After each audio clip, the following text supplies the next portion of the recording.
What's up, boot campers? Just wanted to make this little video for you. I think it'd be a little easier because I want to show you something.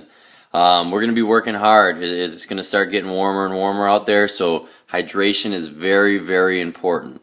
Okay? We should be at least drinking half your body weight and probably even a little bit more in fluid ounces compared to relative to your body weight. So you have a 200-pound person should be drinking at least 100 ounces of water, especially with the workouts that we're going to be doing. Okay? So with that said, one thing I like to do to make sure we have a good electrolyte imbalance in our bodies when we're working out, you know, we work out, we sweat, we lose a lot of those key minerals and nutrients and electrolytes through our sweat. So one thing you can kind of do to replenish those is add what I call a little bit of Celtic sea salt to your water. Now the kind is important. You know, you always hear studies that we have way too much salt in our diet, this and that, and that's processed table salt. So I'm not talking about that. The kind is specific. Let me show you here real quick what I mean. Okay, so this is the Celtic sea salt. This is the kind I get. Any kind that you do try, it should be a color. Hopefully you can see on there. Mine, it's a light gray in color. Any good sea salt that you should get should be some type of color, whether it's a gray or like a pinkish color.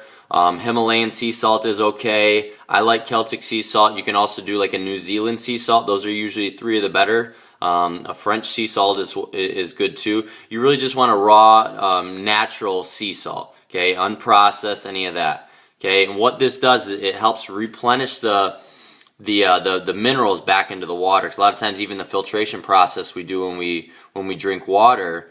Or when we filter our water, gets rid of a lot of the bad stuff like the chlorine, but it also gets rid of a lot of the good stuff as well. So we won't talk too much about water filtration today. Maybe I'll make another video on that again.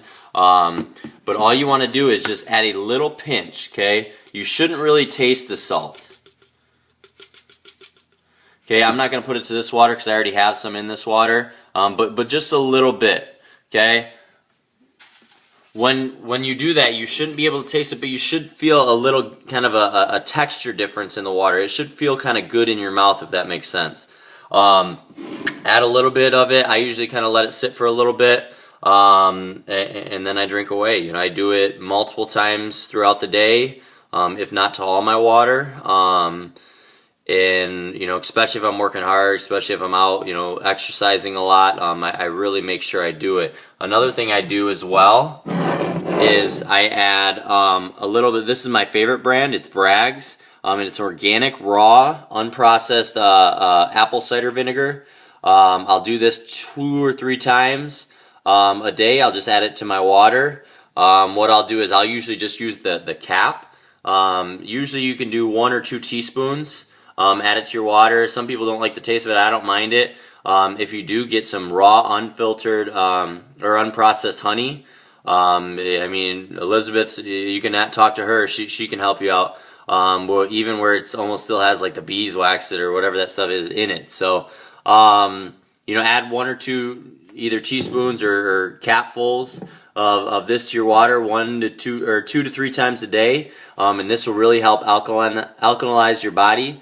Which is very, very important, you know, especially if we're under a lot of stress, whether it be from physically, emotionally, mentally, or the foods that we're eating. This will really help out, kind of help detoxify the body, and it'll actually, when you're kind of low on energy, it'll kind of give you a little pick-me-up, a natural pick-me-up. So try that, add a little tablespoon to your water, and keep up the good work, guys.